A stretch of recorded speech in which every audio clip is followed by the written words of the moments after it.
Et on souhaite aussi, en fait, on souhaite aussi remercier le Conseil des arts du Canada qui a permis l'organisation de ce forum qui tombe tout à fait à point avec le contexte de pandémie actuelle. Alors, sans plus tarder, je souhaite la bienvenue à tout le monde et à Antoine Tanguay et Christiane Vanet qui vont nous parler de différentes initiatives innovantes.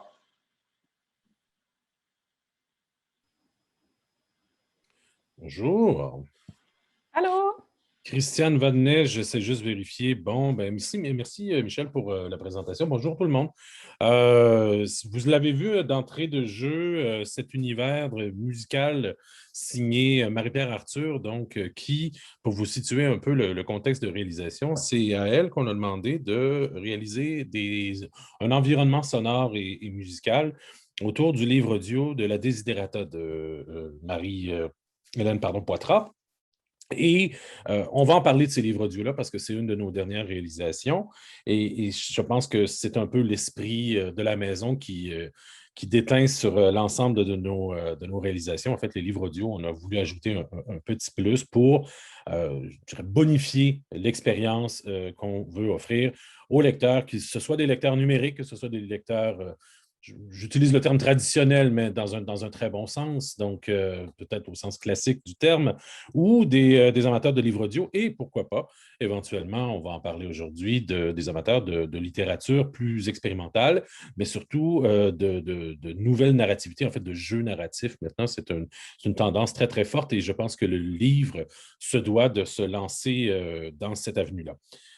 Toutefois, pour se lancer dans cette avenue-là, ça nous prend les meilleurs éléments et j'ai donc demandé à Christiane Vadenet de venir rejoindre le projet à l'époque embryonnaire d'Alto. d'Alto.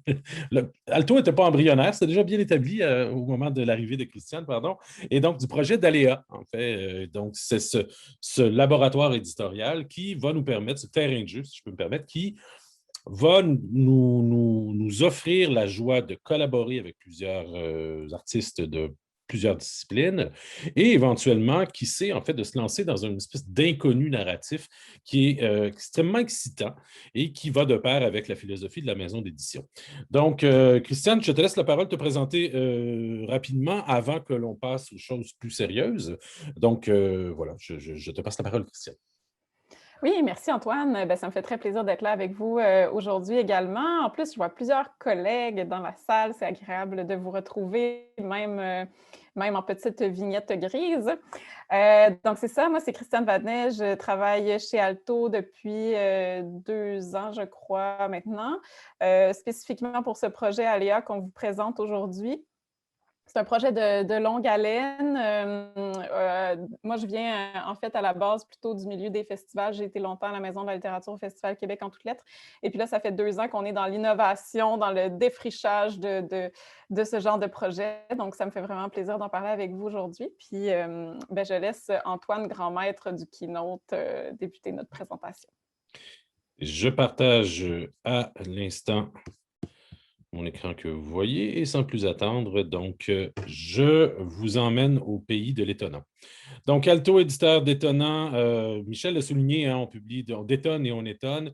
On a osé le jeu de mots et on l'assume pleinement maintenant parce que, à défaut de politique éditoriale relativement claire il y a quelques années, en fait, on a décidé de s'en affranchir un peu par une boutade, de dire, ben, écoutez, si vous nous étonnez, si vous nous transportez, vous nous emmenez ailleurs, si votre projet nous transporte, eh bien, dans ce cas-ci, si on peut vous aider à faire un petit bout de chemin, je pense qu'on peut vous publier, vous éditer et surtout vous accompagner. Parce qu'il faut comprendre que la maison, qui n'est pas une très, très grosse maison, mais qui est quand même assez bénie des dieux depuis maintenant 15 ans, est dotée maintenant de 7 altistes, donc à temps plein et temps partiel, je le précise, qui m'aident maintenant à développer des projets comme ceux qu'on va vous présenter aujourd'hui, mais surtout un noyau dit papier et numérique, qui est extrêmement fort et qui a eu beaucoup de succès.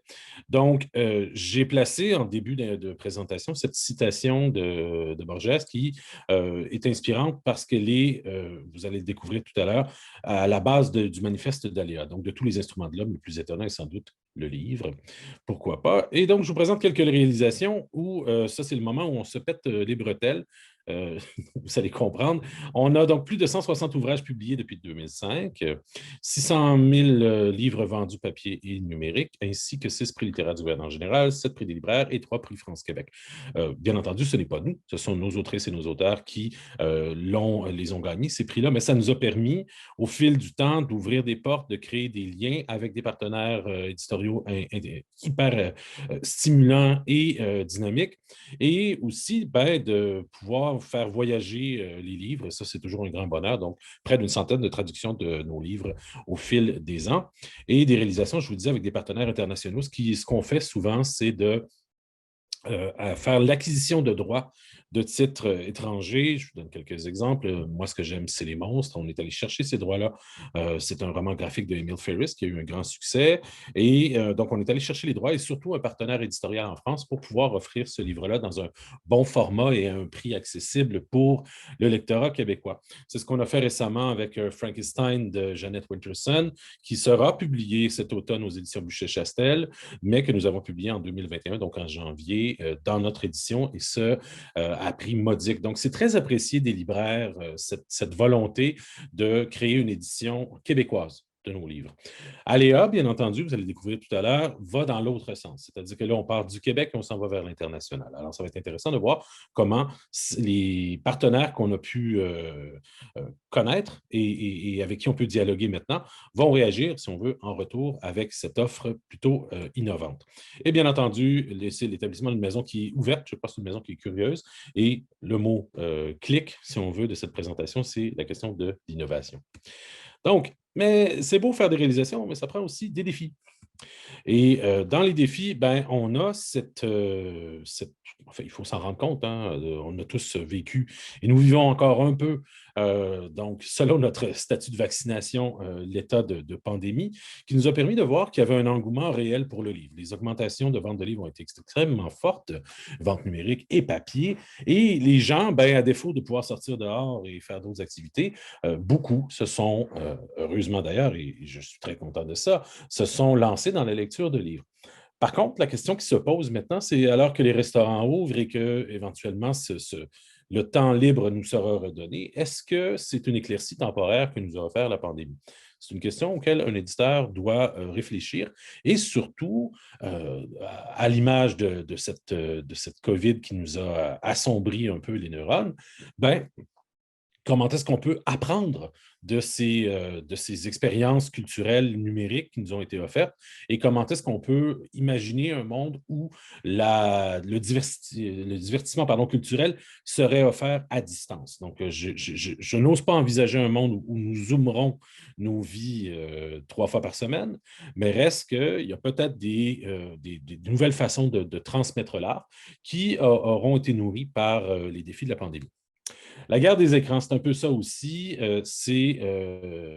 J'utilise ce terme-là parce qu'on est extrêmement sollicité par nos iPads, par nos téléphones, et la fidélisation de la communauté va devenir aussi une problématique pour nous. C'est-à-dire les gens nous sont extrêmement fidèles. Certes, c'est intéressant, mais en même temps, vont-ils revenir au livre et vont-ils revenir sinon à leur téléphone et continuer comme ça à être au courant des publications d'Alto? Éventuellement, voilà. La valorisation du catalogue, elle est difficile aussi pour un éditeur aujourd'hui. On a tendance à avoir le nez dans les nouveautés. Les médias, bien entendu, sont très, très, très ciblés sur la nouveauté seulement. Et, ben, nous, notre travail, c'est de valoriser les livres qui ont été publiés il y a 1 an, 2 ans, 3 ans. Ça, c'est difficile parce que les librairies ne peuvent pas nécessairement s'offrir le luxe de tenir tous nos livres au fond. C'est une réalité. Et donc, il en va de notre responsabilité de montrer qu'un bouquin qui est sorti en 2014 n'est pas moins bon parce qu'il est paru en 2014. En fait, une nouveauté, c'est une chose, mais un bouquin je dirais, ne perd pas de sa qualité. Ce n'est pas un fruit, là, donc ça ne perd pas de sa qualité avec le temps. Donc, la valorisation du catalogue, elle est extrêmement importante. Les coûts de production aussi sont en hausse constante. Je parle de coûts aussi papier, ça c'est concret, je peux vous dire. On parle d'une augmentation, grosso modo, selon les papiers, de presque 25% dans les 4 ou 5 dernières années. Donc, ça affecte le prix des livres un peu. On essaie en fait, de minimiser l'impact. À ce jour, je n'ai pas augmenté vraiment beaucoup, même presque pas le coût des bouquins chez nous, mais la rentabilité devient plus difficile à atteindre dans ce contexte. Bien entendu, je parle aussi de coûts de production, de programmation. Il y a un fossé qui est non seulement culturel entre les sphères, par exemple, du jeu, de la programmation, du web et le domaine de la littérature. On n'est pas sur les mêmes budgets. Donc, c'est des coûts de production souvent qui sont importants pour nos petites équipes. Et enfin, le renouvellement du public, il est important et de tous les instants, mais tout en respectant, je l'indique ici, les règles et les usages en cours dans la chaîne du livre. Le libraire ne doit pas être écarté de ce nouveau mode de monétisation, de transmission de la culture et de développement de marché. Je pense que tous les représentants de la chaîne du livre peuvent bénéficier de cette nouvelle façon de voir le livre. Tout ça, bien entendu, ça nous ramène sous un adage qui est un peu notre credo au bureau que l'on lance à tous les instants, ou plutôt qu'on chante à chaque réunion d'équipe. C'est l'idée, c'est qu'on veut publier peu, mais surtout, on veut publier mieux. Et ça ne change pas que l'on soit en papier numérique ou en code Morse ou en signaux de fumée. La forme qu'on nous va utiliser n'influe pas. C'est à nous de s'adapter et c'est à nous de trouver de nouvelles façons de raconter des histoires. Avant de passer la parole à Christiane pour vous parler d'aléas de façon plus précise, je vous donne quelques définitions. On est dans le littéraire, on aime ça les dictionnaires. Alors, rappelez-vous que alto, ça, pourquoi on s'appelle comme ça? Donc, c'est rendre haut, élevé, ça vient du latin, donc, mais c'est surtout les deuxièmes définitions qui nous intéressent ici. Nous sommes avant tout un incubateur d'histoire. Coda, c'est une collection de poches chez nous, mais ce ne sont pas des poches. C'est une œuvre, si on veut, finale. C'est l'inspiration, vous le voyez dans une œuvre musicale, c'est un peu une mesure finale d'un morceau de musique, mais pour nous, c'est une collection dédiée à la redécouverte et à moindre coût d'œuvres à l'abri du temps. Quand je vous parlais tantôt de valorisation du catalogue, valorisation du fond, c'est surtout par les livres de Coda que ça arrive. Et le petit dernier, c'est Aléa, donc est un élément de risque du latin classique hasard. Et pour nous, c'est un laboratoire éditorial. Christiane, Aléa. Oui, merci Antoine. Donc, merci pour la belle introduction. Aléa, donc, comme on l'a dit depuis le départ, c'est un laboratoire éditorial. Ce sont les mots les plus précis qu'on a trouvés pour parler de cette étrangeté, qui est en fait un peu pour nous la cour de la maison d'édition. C'est l'image qu'Antoine utilise souvent pour en parler. On est une maison d'édition, la maison est construite, mais on ressentait que pour arriver à réfléchir au geste d'éditer aujourd'hui, on avait besoin d'une cour et on l'a appelée Aléa. Donc, en fait, ce qu'on va faire chez Aléa et ce qu'on fait déjà depuis nos premiers projets publics là, sont sortis l'automne dernier. Il y en a beaucoup qui sont encore en production, mais on y reviendra. En fait, Aléa, c'est un laboratoire éditorial pour essayer de penser comment le développement de la culture numérique, la façon dont on entre en contact avec les œuvres aussi aujourd'hui transforme ce geste-là d'éditer qui est en fait un geste de pont entre un créateur qui veut porter une œuvre et un public. Donc, tu sais, en tant qu'éditeur traditionnel, si on veut, là, on reçoit des manuscrits, on aide les artistes à les porter jusqu'à leur terme, on les socialise, on socialise la bête, comme on dit dans un certain balado qu'on a lancé récemment. Et donc c'est ça. Ce rôle-là est évidemment appelé à se transformer parce que de plus en plus, et là, j'apprends vraiment rien aux gens qui sont ici, un livre numérique, ce n'est pas seulement un EPUB ou un PDF, c'est beaucoup d'autres choses possibles. Les définitions sont encore assez ouvertes. On est encore dans le wild Internet quand même jusqu'à un certain point. La littérature numérique couvre quand même un très large champ. Donc, c'est ce très large champ qu'on a envie d'explorer. Vous avez à l'écran des extraits de notre manifeste. En fait, on veut considérer qu'un livre, c'est vraiment une expérience. Un livre, ce n'est pas seulement un assemblage de pages qu'on lit d'un couvert à l'autre, c'est aussi des pages qu'on peut mélanger, c'est aussi des pages qu'on peut avoir de façon numérique, mais aussi sonore. On veut essayer d'effacer les frontières entre toutes les formes d'art qui peuvent être à l'écoute, de vraiment être dans l'édition comme un geste créatif, en fait. Donc ça peut passer autant par des pratiques qui sont plus artisanales, comme aller vraiment explorer l'objet livre papier avec des designers, avec des artistes en art visuel, que d'aller vers des arts numériques vraiment très différents, comme des partenaires en jeux vidéo, des partenaires vraiment du côté de la programmation. Donc, c'est des expériences interactives qui seront là. Et on veut vraiment se glisser dans le quotidien des gens parce que, bon, il y a certaines rumeurs qui circulent souvent que le livre est en perte de vitesse ou le roman est en perte de vitesse. Et nous, on est toujours dans un esprit enthousiaste et positif et on se dit plutôt qu'on peut être complémentaire, qu'il y a une façon de faire une littérature numérique qui est complémentaire à la littérature papier et qui peut s'infiltrer dans le quotidien des gens et leur donner à lire sur d'autres plateformes.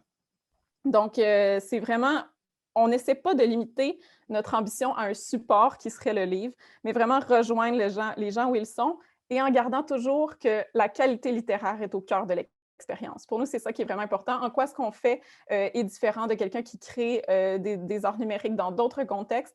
C'est que pour nous, c'est vraiment la qualité littéraire. Et évidemment, on a notre signature artistique qui sera toujours dans ces projets-là, qui est beaucoup autour de la fiction, autour du storytelling. Donc ça, c'est vraiment des choses qui sont importantes pour nous. L'esprit de collaboration, je l'ai dit, et bien sûr, la volonté de pérenniser.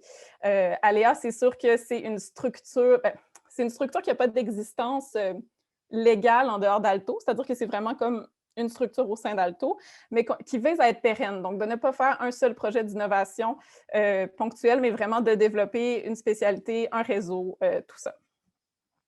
Vous voyez en fait un local qui s'appelle Les Autres Jours, qui est lié à l'histoire de ce laboratoire-là, c'est-à-dire que quand jadis, je ne saurais pas dire il y a combien d'années Antoine a commencé à penser à Aléa, quelques années. À peu près 3 ans. Oui, c'est ça. À peu près 3 ans, il y avait la volonté aussi, non seulement de soutenir le développement d'une création autour du livre qui soit proprement éditoriale, mais également de soutenir les artistes qui ont envie d'essayer des choses autour de ça et de développer le public pour ces activités-là.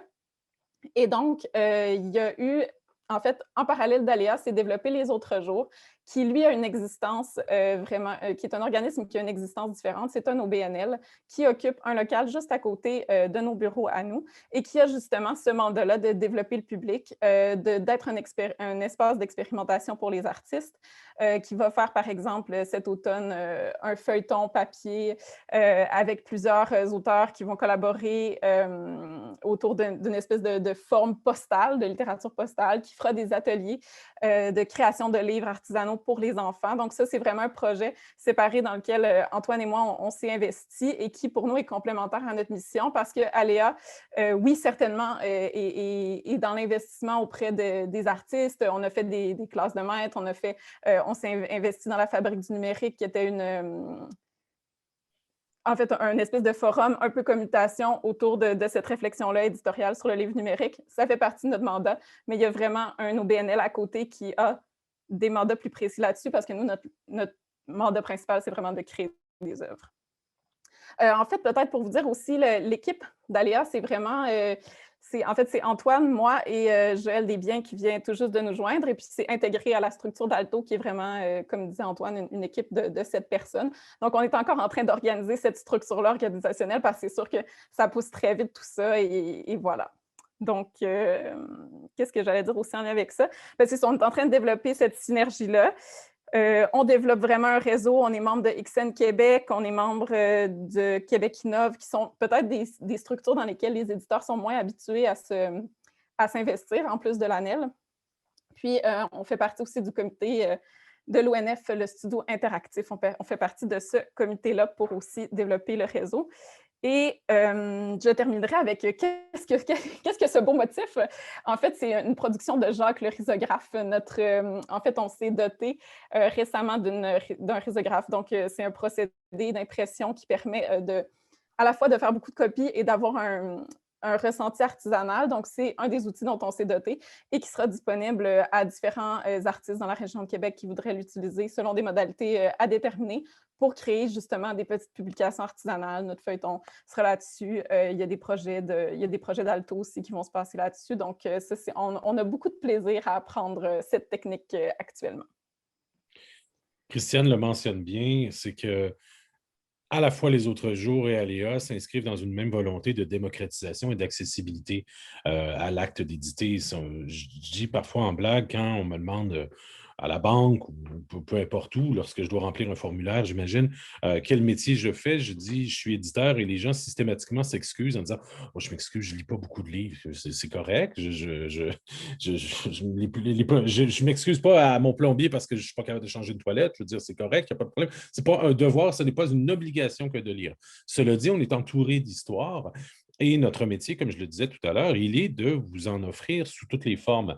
Alors, la risographie, non seulement c'est un processus qui est très, très dynamique dans son esprit, c'est l'idée qu'on peut imprimer pour très peu cher des objets qui ont une signature unique, chacune. En fait, chaque feuille qui sort d'une risographie est unique et, je dirais, têtue et aussi imprévisible. Donc, c'est la joie de cette fabrique-là. Alors, autant d'un côté, vous avez un univers numérique qui est cadré, qui est codé, qui est formé de 0 et de 1, et d'un autre côté, vous avez un univers très analogique où l'erreur est constante. Donc, je pense que ces deux forces-là s'inscrivent naturellement dans l'esprit d'Aléa. Donc, ça nous ouvre à différentes collaborations, bien entendu, et ça nous permet de repenser aussi l'acte de production. En travaillant en réseau, en offrant des outils pour faire des petits tirages, ben, ça nous fait apprendre beaucoup de choses sur la diffusion aussi des livres. Donc, Aléa peut aussi bien aller du côté du macramé que de la littérature interactive. Donc, je dis macramé au sens un peu péjoratif, malheureusement, ce n'est pas ça que je veux, mais pour vous dire que on peut faire des livres avec de l'écorce de bouleau ou en faire un sur votre iPad. Donc, en tant que tel, l'acte est pour moi et pour nous le même. Maintenant, en entrée de présentation, vous avez entendu un extrait sonore de la musique qui a été composée par Marie-Pierre Arthur pour le livre audio La Desiderata de Marie-Hélène Poitras. C'est un des 8 livres audio qui sont disponibles depuis peu, qui ont été réalisés, je le souligne, avec l'apport du Fonds du livre du Canada, qui a un vaste programme pour rendre les livres accessibles. Le livre audio, c'est un phénomène qui, aux États-Unis, est bien implanté, au Canada aussi, en France, qui commence à prendre de la vitesse et qui, au Québec, malheureusement, est encore très, très méconnu.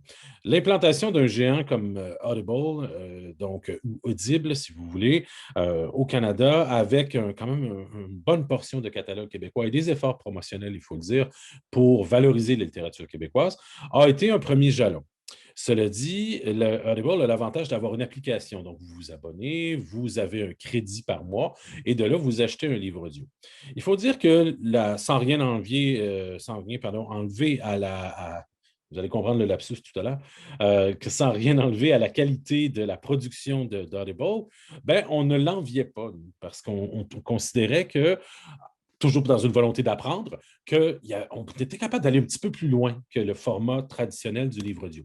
Ce qui nous a permis d'essayer de revoir, de revisiter certains des titres du catalogue, parfois des nouveautés, parfois des titres qui sont connus. Donc, dans ce cas-ci, La fin de l'alphabet qui vient de paraître, c'est Michel Rivard qui fait la narration et c'est de la musique de Noiserve, qui est un instrumentiste, multi-instrumentiste portugais. Il y a aussi Les villes de papier connues de Dominique Fortier, qui est lu par Marianne Marceau et qui a autour d'un spectacle qu'on a réalisé qui s'appelait Dickinson Cœur de pomme, que vous pourrez peut-être revoir dans quelques temps, parce que la pandémie nous a empêché, bien entendu, de le présenter à travers le Québec. Donc, on a fait ce spectacle qui s'appelle donc Dickinson Cœur de pomme. C'est une mise en lecture. Alors, Marianne Marceau, qui le faisait très, très bien, on lui a demandé de lire le texte intégralement et d'y ajouter la musique qui avait été composée pour l'occasion par Patrick Ouellette. Donc, ça, c'est pour Les villes de papier, bien entendu, livre très, très connu et grand succès de librairie. Autre grand succès librairie, pas même Le bruit d'un fleuve d'Hélène Dorion, qui est lu par Hélène, et la musique, elle est de Julia Kent, qui est une violoncelliste canadienne qui est établie à Brooklyn maintenant, qui est absolument fabuleuse. C'est une histoire d'amour qu'on a, Hélène et moi, envers Julia Kent. Avec Julia Kent, c'est magnifique et tous les enrobages et la réalisation, elle a été pensée par Hélène. Donc, c'est vraiment pas, on met de la musique sur du texte. Il y a une recherche et il y a une volonté de mettre le son à un endroit. Donc, si on veut, il y a une sorte de scénarisation, de mise en scène sonore qui est à l'œuvre ici. Un beau désastre de Christine Eddy avec Myriam Houillard et Martien Bélanger, donc à la mise en son, si on veut. De ce cas-ci, c'est un enrobage plus sonore que musical. Il est très beau aussi, lu par Eva Daigle. Et Méduse, lu par Ariel Charret. Et la musique, pardon, est de Evil Pupil. Donc, c'est une musique très, très sombre, fait penser un peu au film de zombies de Dawn of the Dead, par exemple, de George Romero. Donc, l'esprit est là pour un conte assez fou, féministe et assez étonnant. C'est peut-être le mot le plus faible pour le qualifier, ce Méduse. Et éventuellement, donc, je vous le disais, La Desiderata de Marie-Hélène Poitras et Marie-Pierre Arthur à la mise en musique, ainsi que Pascal Monpetit à la lecture.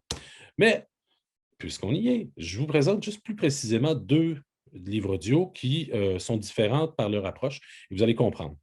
Marée montante de Charles Quimper est lu par Serge Bonnet, qui, dans ce cas-ci, ce n'est pas juste la lecture, c'est vraiment une narration. Serge a investi le texte. C'est un moment extrêmement fort d'1h15 où c'est un texte très triste. Si vous pleurez, de grâce, ne nous demandez pas de remboursement, mais on vous aura averti. C'est un texte très, très fort qu'on a d'ailleurs présenté lors du lancement des livres audio, lancement virtuel.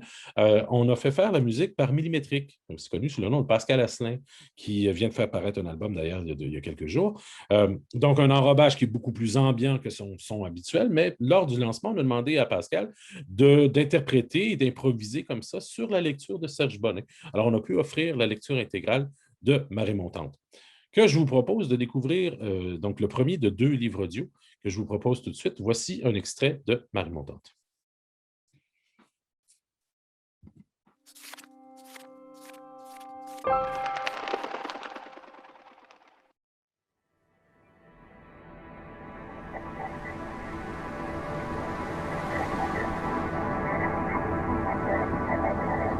J'ai pris la mer par un jour de juin, sur un bateau qui n'avait jamais vu le large en n'emportant que l'essentiel. Quelques kilos de vivres secs, ta petite boîte rose, un jeu de bataille navale et l'écho sans fin des jours passés avec toi. Je m'accroche à ton nom, comme un désespéré, un dépossédé. J'inspecte les sons qui sortent de ma bouche, dans le silence des nuits sans étoiles. Je tourne ce nom dans tous les sens, je le prononce tout doucement, comme on récite une prière, un poème. Ou alors je le crache, comme une menace. Peu importe le ton ou les inflexions que j'emploie, ton nom demeure toujours le même. Béatrice. C'est le nom que ta mère et moi avions choisi pour toi.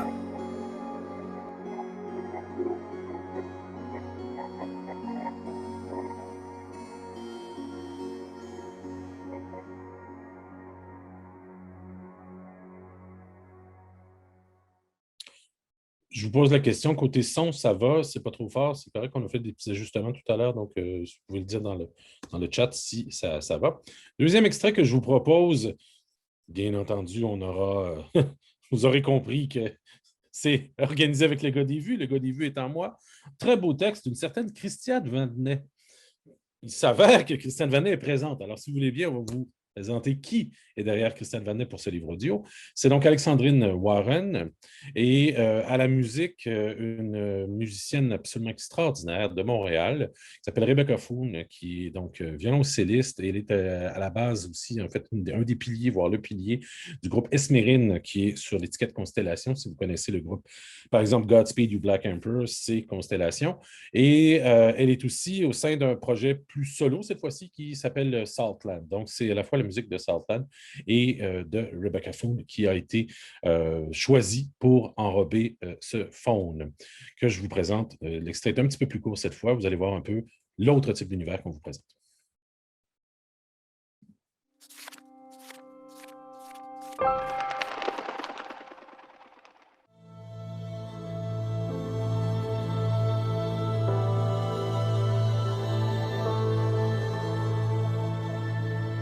Les êtres humains de notre temps, comme leurs ancêtres préhistoriques, rêvent la nuit de combats épiques contre les animaux. Enserrés dans les draps, ce ne sont pas des secrets qu'ils murmurent, mais des menaces chuchotées le long de javelots, des incantations pour maintenir toute leur force tendue vers l'ennemi.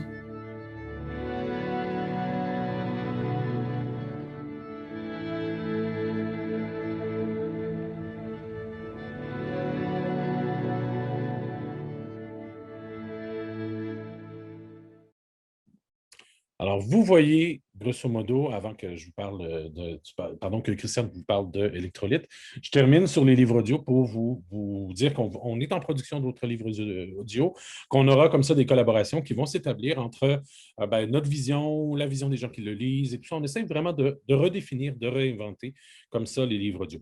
On vous présente ça dans le cadre d'Aléa parce qu'au départ, on l'a présenté dans ce laboratoire parce qu'il y avait une volonté, si on veut, exploratoire à ces livres-là. Mais désormais, et ça à partir de l'automne prochain, dans notre nouveau site web sur lequel on est en train de travailler, je pense que les livres audio vont être un prolongement naturel de notre catalogue. Et le grand défi, parce que je ne vous cache rien, c'est difficile de faire connaître ces livres-là. Je pense que les prochains mois vont être très importants pour faire comprendre et faire découvrir aux gens qu'il existe beaucoup de livres audio de très, très grande qualité, que c'est un marché absolument extraordinaire et à vos potentiels extrêmement forts qui est là et qu'on devra découvrir au fil, je l'espère, des prochains mois.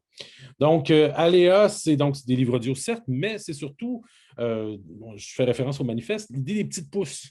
Donc, une petite pouce dit donner un coup de pouce à des gens, faire germer des choses, et c'est avec un grand bonheur que j'ai accueilli l'idée de Christiane de développer. Je ne sais pas si c'est toi qui avais c'est toi qui as eu l'idée du titre aussi, hein, je pense, Électrolyte. Oui, oui, on est bien fiers de notre jeu de mots. Ah, voilà, on aime ça les jeux de mots chez Alto. Donc, Christiane, je te laisse présenter Électrolyte. Oui, certainement. Donc, preuve que l'on a su sortir de notre rôle d'éditeur, avec Électrolyte, Alto, en collaboration avec plusieurs partenaires, dont Rhizome, qui fera tout à l'heure une présentation, a présenté des micro-résidences de création littéraire numérique.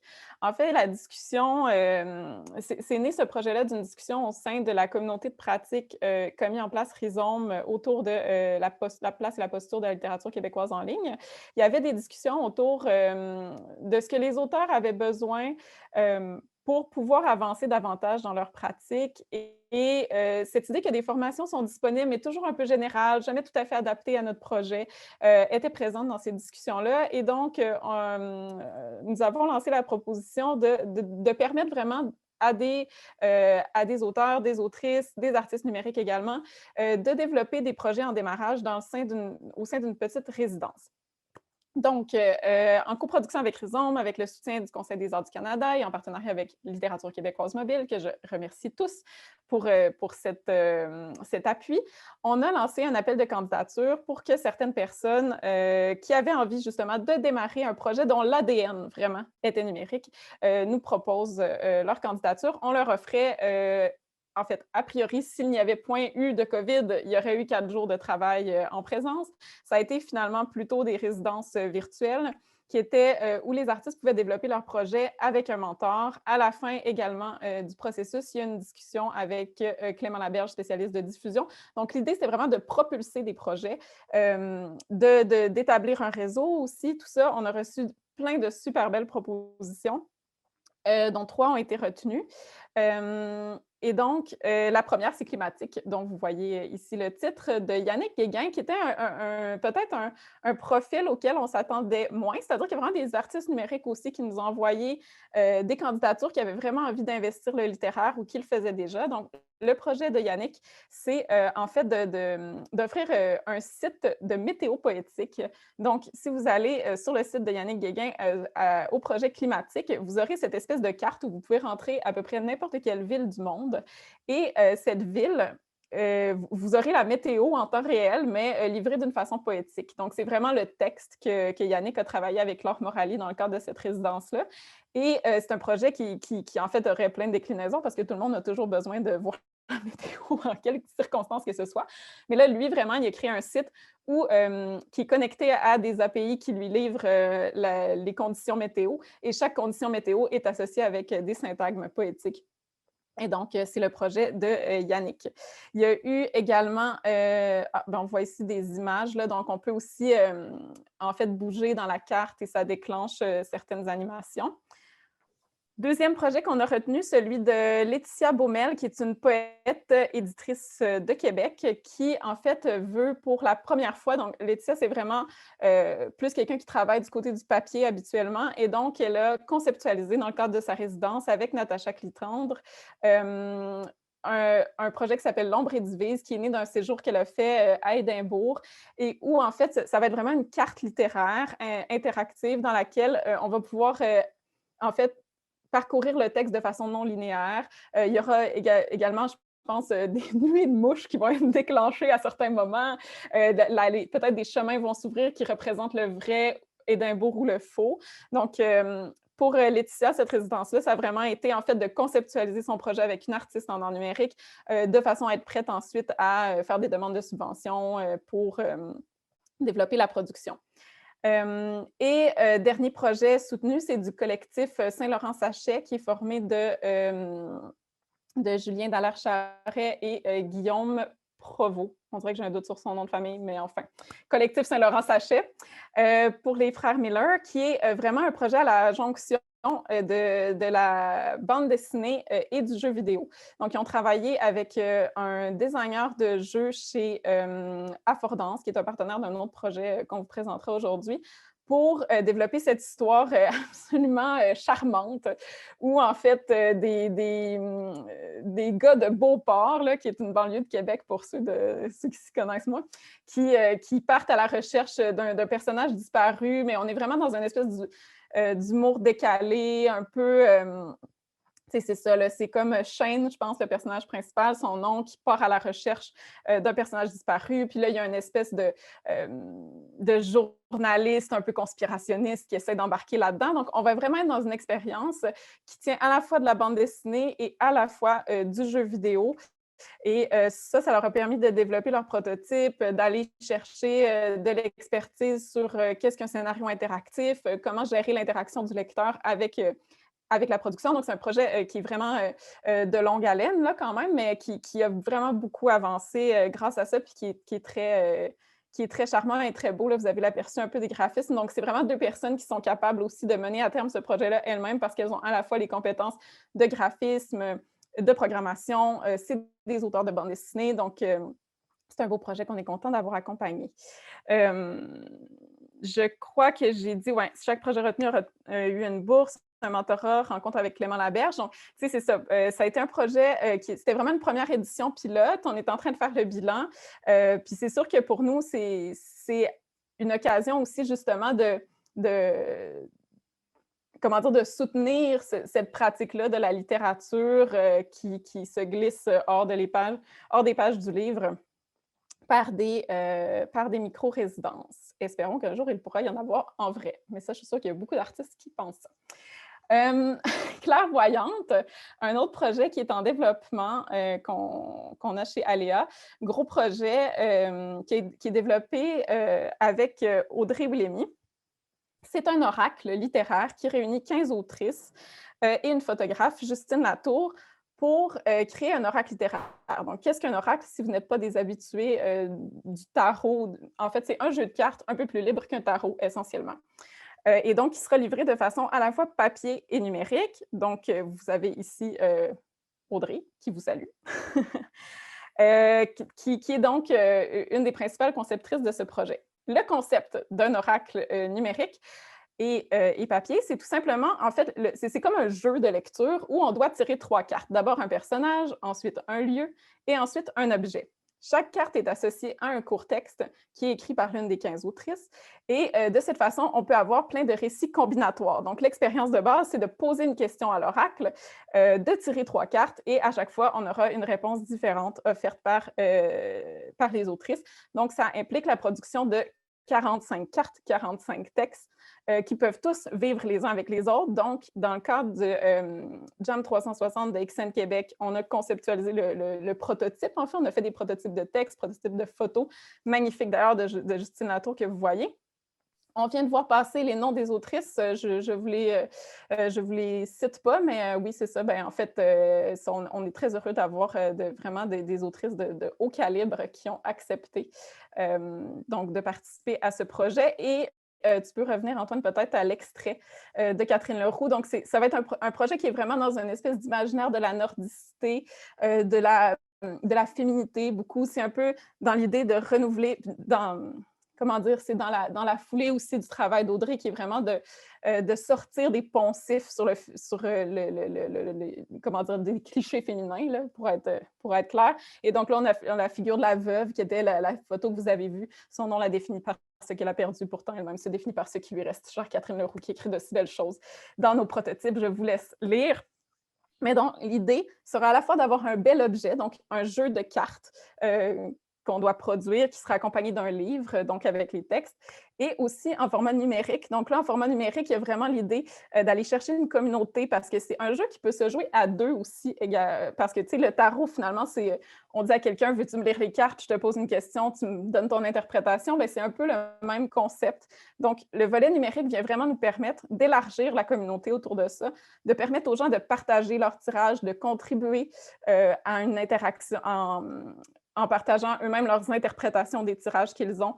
C'est également la possibilité d'avoir des cartes supplémentaires, par exemple, qu'on pourrait rendre disponibles pour un temps limité dans le volet numérique. Donc, tout ça va être réuni autour à la fois de l'objet et de l'expérience interactive. C'est vraiment un modèle d'affaires où on a décidé de rendre le papier et le numérique complémentaires. Vous allez voir que c'est vraiment au cœur de notre stratégie.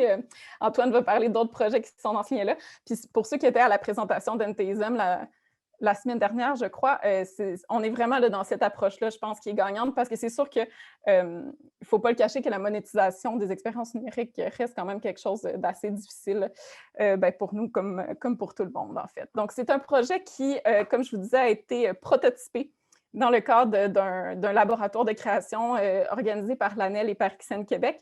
Et en ce moment, on a le soutien du CAC et sous peu, on attend une réponse de la SEDEC également pour compléter ça, parce que c'est un projet qui est quand même assez d'une grande envergure, considérant la production qui sera confiée à un partenaire, un studio technologique, 15 autrices, 45 photos qu'il faut faire. Donc, voilà. C'est quand même un projet de grande envergure qui devrait sortir, on espère, en fait, au printemps 2022. C'est ce qu'on vise. Donc, on est vraiment au début de la production en ce moment. Merci, Christiane. Pour la dernière portion de cette présentation, qui, vous le voyez, se passe un feu roulant. On a à peu près 26 projets, puis on a 60 minutes. Alors, on a réussi on essaie de condenser tout ça. On est, je vous précise, question qu'on prenne un peu notre respire, disponible aussi, ou une gorgée d'eau, chanceuse Christiane, j'ai oublié d'en porter un. On est disponible si vous avez des questions, vous pouvez nous écrire à info@editionalto.com ou via Topo. Donc, ça nous fera plaisir de vous donner des compléments d'information ou de vous tenir au courant. On commence à travailler bientôt sur justement les suivis des projets d'Aléa. Alors, si vous voulez tenir au courant de ce qu'on développe, notre nouveau site web va intégrer cette stratégie-là aussi, de créer cette communauté curieuse, de dire, on travaille là-dessus, ça s'en vient dans 1 an, dans 2 ans, on a eu cette idée-là, on vous tient au courant. Donc, l'idée, c'est quand Christiane mentionnait le fait que Aléa, c'est un terrain de jeu, c'est un terrain de jeu qui est ouvert et c'est une communauté grandissante. Donc, ça, c'est très important. Ce que vous voyez à l'écran, c'est un visuel, une photo de Amy Friend, qui est une des artistes qui collabore à un des peut-être le plus gros projet sur lequel Aléa se penche présentement. Projet qui démarré dans une chambre d'hôtel alors que je faisais de l'insomnie il y a à peu près 5 ou 6 ans maintenant. J'ai arrêté de compter. C'est comme les cheveux blancs, finalement, on ne les regarde plus. Donc, j'ai eu cette idée-là, ce flash-là, qui s'est transformé en une demande de subvention à la SODEC, qui a été acceptée. Demande de subvention qui a duré parce que pendant ce temps-là, ça continue à évoluer. On a fait plusieurs rencontres, le concept a évolué aussi, et éventuellement est venu un maillage avec un studio, donc à Fordance, que Christiane a mentionné, qui est un studio très précieux, qui nous a mis sur la piste d'un éventuel financement avec le Fonds des médias du Canada. Donc, le FMC. Nous, on est habitué d'avoir le FLC, mais là, dans ce cas-ci, le Fonds des médias du Canada, FMC, c'était tout nouveau pour nous. Et c'était un peu une espèce de saint Graal inatteignable, parce qu'il est très rare, voire unique, que des éditeurs dits, entre guillemets, traditionnels se présentent dans ce programme-là, programme qui est dit de prototypage. Et éventuellement, si tout va bien, on s'en va en production, j'allais dire monétisation, on l'espère, en production, donc, pour un projet qui s'appelle Les Évaporés. Très rapidement, je ne vous ferai pas le synopsis des Évaporés parce que de toute façon, il est encore en train de changer un peu, puis je suis en train de rédiger le scénario ces jours-ci final, donc pour qu'on puisse le mettre en jeu et éventuellement, vous allez comprendre qu'il y a plusieurs niveaux de jeu qui vont être accessibles. C'est un projet qui se pose la question suivante, c'est selon un adage qui veut qu'il y ait 3 morts dans une vie. Donc, pour quelqu'un, c'est la mort physique. Et éventuellement, la deuxième, c'est lorsqu'on met le corps en terre. Ça, c'est la version mexicaine des choses. Et la troisième, c'est la dernière fois où quelqu'un prononce notre nom. Moi, ce qui m'intéresse, c'est ce 4e mouvement qui est celui de reprendre parfois la vie de quelqu'un qu'on a oublié, de lui construire une vie, d'en inventer une, de la raconter, de la revaloriser. Donc, on peut comme ça jouer sur la vie, la mort, les traces qu'on laisse derrière nous. Le fait qu'aujourd'hui, d'ailleurs, on n'a jamais laissé autant de traces, mais on n'a jamais disparu aussi facilement. Donc, ce sont des idées comme ça qui sont à l'arrière et qui ont été imbriquées dans un scénario où on imagine des gens qui, justement, manipulent ces vies-là, qui ont été peut-être même conçus pour participer à une sorte de vaste machination. Et le terme machination est très important ici parce que c'est ce que c'est, les Évaporés. C'est une machination littéraire qui sera disponible donc en ligne et qui permettra aussi éventuellement d'être joué encore et encore à travers différents modules parce que vous allez avoir donc un rôle et tout ça. Mais ce qui est intéressant, donc en passant aussi, je le précise, c'est en français et en anglais et à ce jour, ça rassemble le talent de 40 à 50 auteurs canadiens et québécois de renom, donc qui deviennent, si on veut, les complices de cette grande machination. Le principe est le suivant. Vous avez un lecteur qui est un lecteur, un joueur. C'est la même chose, c'est le personnage qu'on recherche. Avec qui on présente des artefacts qui peuvent être des artefacts écrits, visuels ou sonores. Donc ça, il n'y a pas de limite. Tout artefact est fiction. C'est un des postulats de base aussi. Très important de le savoir. Nous, en tant que scénaristes, qu'est-ce qu'on fait? On lit ces artefacts-là dans une énigme. On les met en mouvement. À partir de ce moment-là, le joueur-lecteur a devant lui une interface où il peut rassembler les artefacts auxquels il a été mis en face, en fait, auxquels il a été présenté. Il peut avoir découvert aussi des artefacts un peu partout sur le web, il peut avoir débarré, excusez-moi le terme, mais sinon débloquer une énigme pour en obtenir un autre, ou parfois, dans ce cas-ci, comme vous voyez à l'écran, mettre en parallèle un artefact sonore et un artefact visuel, ce qui va doubler l'énigme et ce qui va éventuellement créer un scénario de base. Donc, c'est celui auquel tout le monde a accès. Cette expérience-là, bien entendu, je vous le disais tantôt, elle est gratuite. Éventuellement, il y aura un modèle qui nous permettra de faire que les gens pourront entrer dans ce jeu-là et avoir encore plus de plaisir. Donc, mais le modèle, il est que le scénario de base est une histoire où vous allez pouvoir vous arrêter de temps en temps pour consulter les artefacts. Dans ce cas-ci, texte, image, texte, son, tout ça. Donc, vous allez avoir une espèce de pseudo-faux documentaire qui vous est narré et que vous pouvez arrêter en tout temps pour consulter les œuvres qui ont été conçues comme ça de façon presque satellitaire, mais à tout le moins dirigées dans le cadre du scénario. Lorsque vous entrez en scène et que vous vous inscrivez, que vous avez un compte, on peut ouvrir maintenant un scénario approfondi. On peut vous communiquer avec vous, on peut vous demander de faire des choses, on peut interagir et ainsi vous offrir encore plus d'artefacts, encore plus de plaisir et surtout, parce que vous êtes dans un principe d'enquête, approfondir votre connaissance du mystère qui lie les gens qui ont disparu, sont revenus, qui sont pareils, qui ont changé. Vous avez l'impression d'être devenu un peu fou. C'est correct, on est tous évaporés. Donc, éventuellement, le scénario immersif, c'est un scénario où encore plus loin, vous allez peut-être recevoir une carte postale à un moment donné. Vous allez peut-être devoir faire un geste, aller sur Google Maps. Donc, créer comme ça. Donc, on sort du monde du jeu pour créer un scénario immersif où éventuellement, on sera capable aussi de semer des artefacts. Ce que ça crée, c'est que ça crée une communauté de lecteurs qui ont parfois des artefacts qui sont différents. Donc, vous pouvez, si un utilisateur X envoie à un utilisateur Y un artefact qui lui manque, vous pouvez créer comme ça une communauté de lecteurs, de joueurs qui interagissent ensemble à l'établissement de ce qu'on appelle par courriel, par courrier, par bien entendu toutes les manipulations de réseaux sociaux que vous voyez. On crée comme ça une espèce de sous-société de jeux en réalité alternée ou ARG, donc Alternate Reality Gaming. Voilà. Donc, ça, c'est le principe des évaporés. Maintenant, c'est une expérience aussi qui est unique parce que vous avez la possibilité de créer un projet transmédia, donc l'inspulsion est littéraire, mais on peut aller dans toutes les formes d'art. C'est un laboratoire au confluent des genres, on a du policier, on a toutes sortes de choses, on a énormément d'influence aussi du jeu. Le musée imaginaire, ça nous permet aussi de réactualiser des objets du patrimoine. C'est donc une relecture ludique aussi. On peut inventer une histoire, un objet, donc bifurquer de sa véritable histoire et la fictionnaliser, si vous voulez. Il y a aussi, je vous le disais, dans le 3e niveau, un vaste réseau de complices qui peuvent être établis. On peut imaginer un faux tableau, on peut imaginer un livre dans une bibliothèque qui a été placé là parce que c'est par pur plaisir et par pure malveillance. Donc, pour faire que ce réseau-là de jeux, il sorte de la plateforme web. Et c'est aussi, il faut le dire, une plongée au cœur de la mémoire parce qu'on est capable d'inventer des gens, mais aussi on va réactualiser des gens des inconnus aussi. Donc, c'est intéressant, c'est que ce jeu-là, si on veut, une impulsion, à tout le moins un germe profondément humain. Donc, les artefacts, je vous le disais, hein, c'est toutes sortes de choses, des textes, des lettres, des fragments audio, des photographies, des livres perdus, archives registres, sites web abandonnés, des chansons, des coordonnées. Tout est fiction.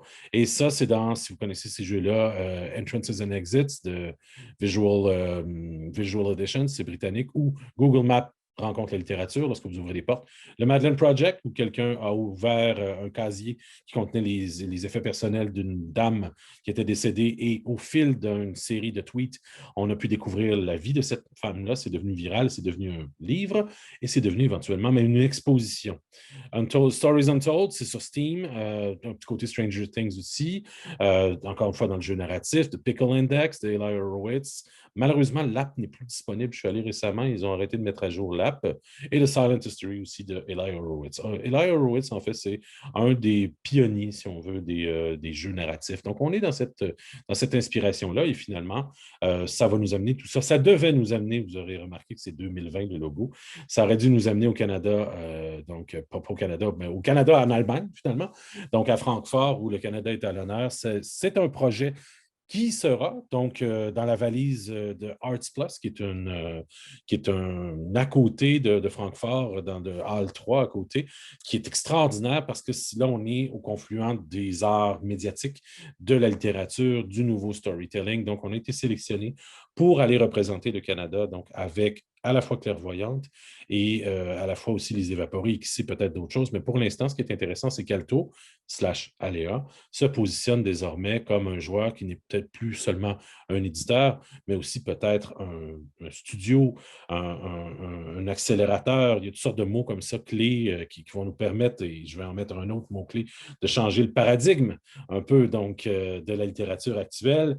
Alors, blague à part, vous avez là devant vous donc ce petit topo, somme toute assez condensé quand même, c'est pas complet, il y a beaucoup de choses auxquelles on réfléchit présentement parce que les défis sont nombreux et c'est pour ça que Christiane est au début d'un mandat qui, je l'espère, sera extrêmement stimulant parce qu'il y a des créateurs extraordinaires autour de nous au Québec, des gens qui ont des idées géniales. Simplement, Électrolyte, pour vous le dire, on a soutenu 3 explorations de projets, mais il faudrait le refaire à toutes les années. Je pense que ces petits laboratoires-là sont des occasions formidables de voir naître des idées qui pourront peut-être devenir de grandes, grandes, grandes, grandes choses éventuellement avec l'appui du gouvernement qui, au-delà des remerciements d'usage à la SODEC et tout ça, il y a une volonté, je pense, dans notre secteur, dans un sens très élargi, le secteur des arts et des arts littéraires, de fouiller, de chercher de nouvelles avenues. La pandémie nous aura peut-être offert de faire ça. Ça, c'est une bonne chose. Et je pense qu'Aléa arrive à un bon moment. Et lorsqu'on a des occasions comme Mutation et Topo qui réfléchissent à ces enjeux-là, je pense que c'est quoi l'expression? Tout est dans tout, les gens disent, là. Donc, je pense qu'il y a un timing, si on veut, ou à tout le moins une sorte de synchronicité des pratiques et des esprits et des idées qui est extrêmement stimulante et qui nous permet de penser qu'on va créer encore longtemps beaucoup d'étonnants. Donc, voilà pour ma part. Christiane, est-ce que tu voulais ajouter un petit mot de la fin avant que nous passions à la Oui, période? certainement. Je voulais Oui, pardon. Moi, je voulais ouvrir sur quelques questionnements quand même parce que, comme Antoine l'a mentionné, les défis sont grands avec ce genre de projet-là. On vous a ouvert un peu les portes de ce qui est en développement chez Aléa. Comme vous avez vu, les projets de livres audio qu'on a sortis, certes, ne sont pas sans défis, mais ce ne sont pas nos plus grands défis encore à relever. Ce qui nous préoccupe beaucoup, évidemment, c'est la question du public, hein. Alto est un éditeur qui est implanté depuis 2005. On a une excellente communauté qui nous suit, que ce soit sur les réseaux sociaux, dans nos infolettres, tout ça, qui sont habitués à nous suivre pour des récits papier qu'on dit étonnants, mais qui restent quand même dans un format qu'on connaît. Donc, c'est sûr que pour nous, c'est vraiment d'amener notre communauté à faire le saut. On travaille beaucoup là-dessus, que ce soit à la fois par Aparté, qui est notre magazine en ligne qu'on fait depuis déjà plusieurs années. Là, une des premières initiatives numériques qu'Alto a fait, c'est d'avoir cette revue qui sort à chaque saison, en fait, qui n'est pas une revue qui se veut sous un angle promotionnel, mais plutôt vraiment de mise en valeur du travail des artistes, que ce soit par des entretiens avec des auteurs, que ce soit par des portfolios d'artistes visuels avec lesquels on travaille. Donc, on a vraiment ce souci-là de bâtir une communauté. Récemment, on a lancé un balado qui est animé par Catherine Leroux, qui travaille chez nous comme éditrice, dans lequel on donne la parole, en fait, à vraiment différents acteurs du milieu du livre. Donc, notre dernière saison était sur l'édition, la direction littéraire. Donc, il y a eu des discussions avec Antoine, avec Hélène Dorion, avec d'autres personnes. Là, on s'en va vers quelque chose sur la la correction-révision, sujet qui soulève toujours les passions, étonnamment. Donc, c'est ça, on travaille beaucoup sur bâtir cette communauté-là, parce que pour nous, c'est vraiment important que notre lectorat fasse le saut avec nous, mais aussi d'aller chercher des gens qui sont intéressés par les expériences numériques et sur lesquels on a très peu de données en réalité, parce que Antoine parlait d'un projet qu'on fait avec Affordance, les Évaporés. Eh bien, tu sais, il y a des données du côté de, bon, le jeu vidéo, je ne vous le cacherai pas, est une grosse industrie qui brasse beaucoup d'argent et qui a des données, en fait, sur qui sont les joueurs qui lisent. Tu sais, on sait qu'à peu près la moitié des gens qui jouent à des jeux vidéo lisent. On ne sait pas combien de lecteurs jouent à des jeux vidéo, par contre. Ça, c'est vraiment des défis auxquels on est en train de se coltiner, je ne sais pas si on peut dire ça comme ça.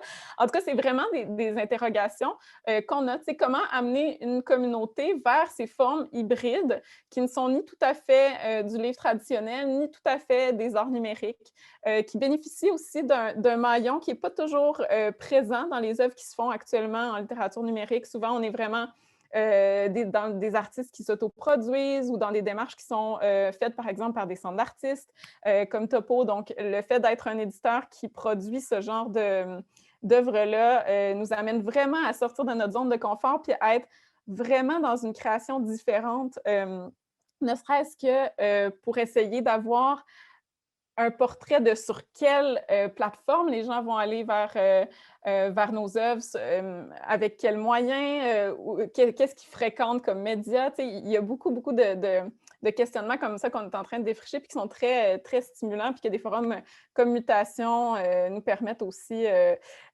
sur lesquels les forums nous permettent de continuer à réfléchir. Donc, je pense que je finirai avec cette ouverture sur des questionnements qui nous animent et qui animent sûrement plusieurs d'entre vous. Donc, je pense qu'on peut peut-être terminer comme ça. Merci beaucoup pour votre écoute. Bien, merci beaucoup pour votre présentation, très riche en contenu. C'est vraiment fascinant, l'ensemble des initiatives. Je voudrais saluer, évidemment, 600 000 livres vendus, c'est quand même vraiment quelque chose. Là. Je dis, ça fait peut-être depuis 2015, mais 600 000, c'est beaucoup. Il y a aussi une centaine... Quand je précise, depuis 2015, ça serait assez exceptionnel. Depuis 2005. Oui, tout à fait. Non, 600 000, ça, c'est le nombre de livres de Serge Bouchard qui sont vendus depuis son décès. C'est pas la même chose, tu as dû avoir les autres chiffres. Non, blague à part, on est choyé quand même. Il y a eu des livres qui ont eu des grands succès comme l'Orangerie, mais ça nous a permis peut-être de s'offrir ce luxe-là, hein, d'avoir un petit laboratoire où on peut mettre de côté la pression que si on veut, l'investissement amène. Donc, on peut essayer de fouiller et d'essayer de trouver des nouvelles façons de publier comme ça. Bien, surtout, on voit ça, je vais y revenir un petit peu tout à l'heure, là, mais là, on est en présence d'un éditeur qui est aussi un scénariste interactif. Ça demande une autre compétence. Mais c'est intéressant, la question... Je ne sais pas comment. Si tu as des trucs, je les prends. En fait, moi, je dirais que c'est plus l'enjeu du temps, de gérer la double carrière qui est peut-être plus... c'est la surprise de la présentation, c'est quelque chose que, en tout cas, moi, je n'étais pas au courant de cette... scénariser des projets transmédia, ça présente une grande difficulté. Ça oblige aussi d'interagir sur différents fronts. C'est aussi, il y a des niveaux de risque qui sont aussi élevés parce qu'il s'agit qu'un élément fonctionne moins ou un élément peut décoller très bien ou là, le monde, comment on suscite la participation du public pour qu'il embarque vraiment dans le truc. Ça prend des structures fortes. Donc, si j'ai bien compris, vous avez un partenariat avec un studio de création vidéo qui est Affordance. Et il y a tout le travail de réflexion autour des interactions qui est vraiment intéressant. Il y a aussi tout le travail autour des icônes.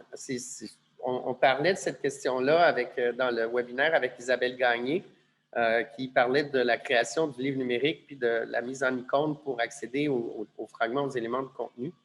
Là, on a vu un bel exemple de scénario d'interaction, en fait. Comment c'était illustré, schématisé. dont la schématisation est toujours très importante dans les projets interactifs. Ça l'est aussi dans la création de récits, dans la création de romans même, dans la création de scénarios de films.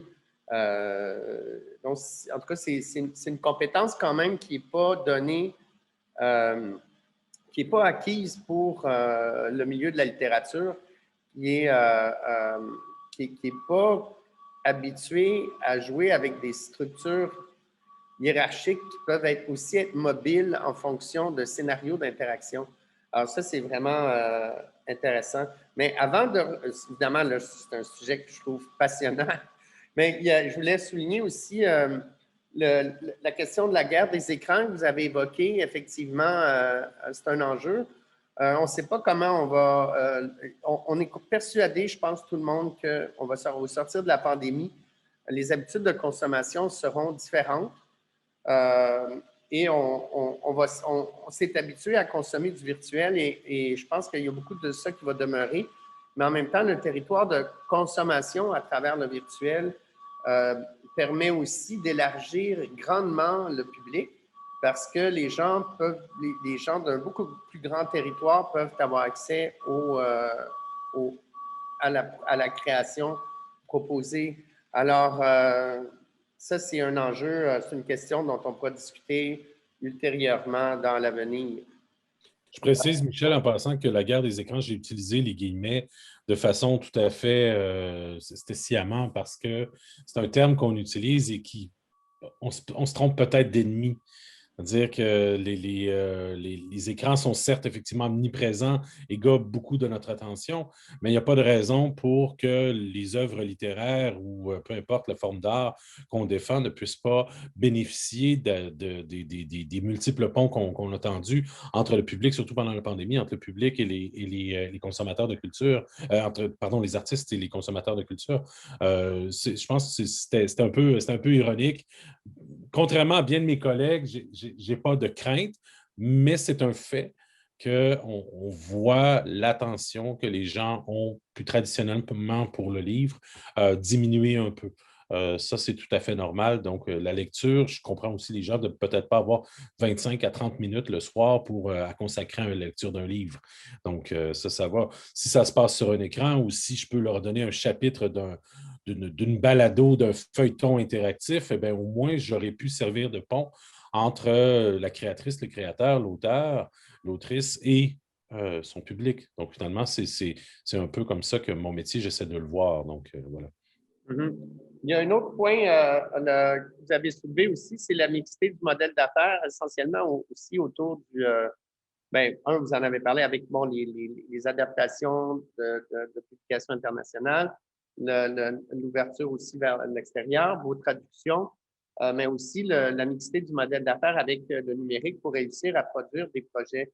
Alors, qui mêle, comme Christiane l'a souligné, à la fois le livre et le numérique pour rendre une production complémentaire. J'aimerais, c'est ça, je voudrais souligner aussi un point que vous avez évoqué qui a soulevé beaucoup d'enthousiasme dans le chat, c'est le fameux risographe. Je pense que là, si vous ouvrez une résidence de création avec le risographe, là, vous aurez instantanément des demandes. Bientôt, quand on va pouvoir être à moins de 2 mètres d'une machine photocopieuse en couleur, on le fera avec plaisir, il n'y a aucun problème. C'est intéressant parce que c'est un peu comme une espèce de futur de l'impression artisanale. Et Topo, ici, on est au centre, au pôle de création et de diffusion de Gaspé à Montréal, là, près de la rue Saint-Viateur. Et on est parmi les centres d'artistes qui sont installés. Il y a le centre spécialisé en gravure circulaire qui s'est aussi doté d'un très gros laboratoire d'impression numérique. Alors, il y a beaucoup il y a une espèce de nouveau parallèle qui se crée. Mais là, vous amenez, on dirait, une machine qui conserve un caractère artisanal à l'impression numérique. C'est ce que j'en conçois. Je pense que vous pourriez, en tout cas, le faire connaître Il y a aussi, dans ce que vous nous avez montré autour du livre audio, il y a beaucoup de créations visuelles. Donc, on voit toutes les animations, tout ça, c'est quand même un riche mariage. Ça, c'est quelque chose que, comment marier dans un livre audio ce visuel, il y a cette difficulté de... ben, là, il y a une relation, là, vous n'avez pas tellement développée, là. Puis on comprend aussi que vous avez souhaité comme redéfinir le livre audio, ce qui est quand même c'est un mandat, c'est un beau mandat ambitieux. Je soulignerai enfin, avant de laisser la parole au public, parce que j'ai assez parlé, ben, c'est intéressant ce que vous mentionnez avec le laboratoire, c'est passionnant. Et vous travaillez notamment avec, ça recoupe beaucoup des actions qu'on fait. Vous avez travaillé avec Yannick Guéguin, qui est aussi un artiste avec qui on a travaillé ici à Topo sur quelques projets, dont le récent projet Méandre et avec Stéphanie Morissette et le projet Memo.ca avec l'artiste poétesse empoétineuse Caroline Barbère. Et vous avez aussi montré un projet en développement, le projet d'Édimbourg, que l'autrice a développé, notamment avec Natacha Clitande, qui est une autre artiste avec qui on a travaillé pour un autre projet de cartographie et de collecte de récits. Alors, ben voilà, je pense que c'est le temps d'ouvrir la parole au public s'il y a des gens parmi les participants qui veulent lever la main. Peut-être préciser, il y avait une question pendant la présentation aussi, Christiane ou Antoine, climatique de Yannick, justement. Je pense qu'il y a quelqu'un qui avait demandé si c'était possible d'avoir le lien. Je pense qu'il est encore en développement, donc il n'est pas disponible, juste validé. Non, il y a un prototype qui est disponible en ligne. Oui, j'aurais dû. Je peux vous mettre le lien dans le chat, en fait. Puis d'ailleurs, Yannick, quand il a fait la présentation lors de la sortie de résidence, disait qu'il était en fait très ouvert à avoir les commentaires des gens qui allaient essayer. Donc, je vais mettre le lien. Puis si vous avez quelque chose à exprimer à Yannick, il est encore en phase d'étude. Donc, oui, on peut le voir sur son site web. Je viens de mettre le lien. Je veux juste être sûr que j'avais la permission. En fait. Ah oui, parfait. OK, merci Simon. Prune, peut-être tu peux ouvrir ton micro et ta caméra. Oui, alors désolé, ma caméra ne fonctionne pas. Mon ordinateur commence à souffrir un petit peu, je suis navrée pour ça.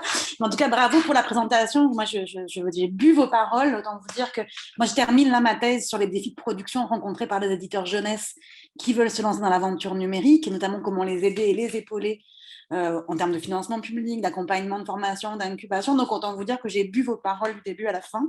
J'ai même contacté Christiane dans le chat. Je pense qu'on va avoir à se parler dans les prochaines semaines. En tout cas, j'en serais ravie. Et dans mes recherches que j'ai menées auprès d'éditeurs jeunesse, la notion de passeur numérique revenait beaucoup. C'est-à-dire la notion d'une espèce de rôle un petit peu, pas forcément chef d'orchestre, mais vraiment de vulgarisateur des professions, à la fois dans mon domaine en éducation vers l'édition, mais aussi du numérique vers l'édition, de l'édition vers le numérique, en tout cas quelqu'un qui était capable de parler différents langages, est apparu vraiment de manière très très claire, comme un besoin assez fort. Est-ce que vous, de votre côté, il y a des expertises dont vous sentez le besoin ou le manque aujourd'hui chez les éditeurs ou dans la structure Aléa, dont vous avez le sentiment qu'il serait important de trouver des financements, de développer des formations autour de ça, vraiment de professions qui soient un petit peu hybrides de cette manière-là? Je ne sais pas si ma question est claire, c'est juste que je pense que je suis extrêmement excitée. Oui, vraiment clair. C'est une excellente question. Je ne sais pas si Antoine a des choses à dire là-dessus. Je te laisse partir. Je vais juste faire un pont sur la question de, si on veut, de la littératie numérique, là, qui est quand même importante aussi. Vas-y, Christiane. Oui, bien en fait, c'est sûr que c'est des enjeux auxquels nous-mêmes sommes confrontés en tant que personnes qui n'ont pas de formation en programmation ou dans des choses comme ça. Moi, je viens vraiment de la littérature, Antoine aussi. On est souvent sollicité, en fait, depuis qu'on prépare Aléa, pour aller dans des classes, que ce soit d'édition ou d'étudiants en littérature, tout ça, qui ont vraiment une formation qui, je pense, est de plus en plus appropriée. C'est sûr que moi, sur toutes les tribunes, et je vais le faire ici aussi, je dis des gens qui sont à la fois formés en littérature et en édition et en numérique, je pense que ce sera une denrée que plusieurs voudront s'arracher. Je pense que c'est de plus en plus présent. Nous, la structure qu'on a choisi de faire aussi, c'est que nous, on se considère vraiment comme les experts du littéraire. on travaille avec des partenaires avec lesquels, évidemment, on doit être capable de dialoguer. on est aussi de plus en plus formés en jeux vidéo, en production interactive. Donc, c'est sûr qu'il y a certaines choses qu'on externalise. Là. Nous, on a fait le choix de ne pas avoir de programmeurs, par exemple, dans notre équipe. Parce qu'on sent que c'est quand même une expertise qui est très différente de la nôtre. On veut vraiment comme être complémentaire. Mais c'est sûr que dans tous les projets qu'on fait, il y a une dimension d'adaptation de la réalité littéraire. Ça revient aussi à ce que Michel disait, à la possibilité d'une scénarisation transmédia. C'est vraiment pas tous les auteurs de littérature qui sont habitués à travailler dans cette démarche-là. Pour nous, c'est nouveau. Pour eux aussi. Et je ne crois pas qu'il manque nécessairement une expertise en particulier. En tout cas, pour ma part, je ne vois pas d'expertise en particulier. Je pense que c'est chacun d'entre nous qui sommes intéressés par ce genre de pratique-là, qui devons vraiment comme ouvrir notre capacité à dialoguer les uns avec les autres en ayant les mêmes termes ou en ayant les mêmes façons de parler, les mêmes façons de parler des scénarios, les mêmes façons de parler des pratiques, les mêmes façons de parler de l'interactivité. Donc, c'est toutes des choses qui étaient déjà présentes dans un livre, mais c'est tellement déjà acquis. Alors que là, on revient vraiment à un endroit où ce n'est pas nécessairement acquis. Donc, on travaille vraiment plus main dans la main avec les auteurs, avec les concepteurs interactifs. On a eu beaucoup de collaborateurs aussi qui avaient vraiment des formations en design de jeu. On a beaucoup travaillé avec Loïc Souty, qui est dans ce champ-là. Donc, on a vraiment travaillé avec différentes personnes là-dessus. Moi, je pense que c'est vraiment une question d'avoir une partie des gens qui travaillent en édition qui soient vraiment intéressés, mobilisés, formés sur ces enjeux-là. Pour moi, c'est vraiment ça l'important. Merci beaucoup. C'est une réponse très complète. Pour faire un petit peu de chemin là-dessus, je terminerai juste en disant ce que Christiane dit, en ciblant deux activités très importantes qui ont été évoquées dans le cadre des autres jours. La RISO, d'ailleurs, Jacques va être à la base de ça. Ce qu'on appelle la petite maison d'édition qui est soutenue par la Ville de Québec, c'est de mettre un auteur, un illustrateur ensemble dans une seule et même place pendant une journée. Et le défi, un peu comme un kino, c'est de créer une histoire, d'être capable de la dessiner in situ, on va dire, on the spot finalement, pour à la fin avoir des fichiers qui sont prêts à passer en risographie et donc offrir comme ça l'occasion d'avoir appris dans une seule journée à faire des livres et voir comment se font les livres. Donc nous, on apprend de ça aussi, on apprend aussi beaucoup la fréquentation de l'univers du jeu qui nous dit oui, mais tel jeu était narratif et on se rend compte que finalement, il y avait une familiarité avec la littérature qui a toujours été là. Mais il n'y avait pas de pont dressé entre les deux. Cette notion-là de pont, elle a été problématique pendant plusieurs années. C'est comme on répétait toujours la même question. Le jeu vidéo et la littérature ne se parlent pas, se parlent pas.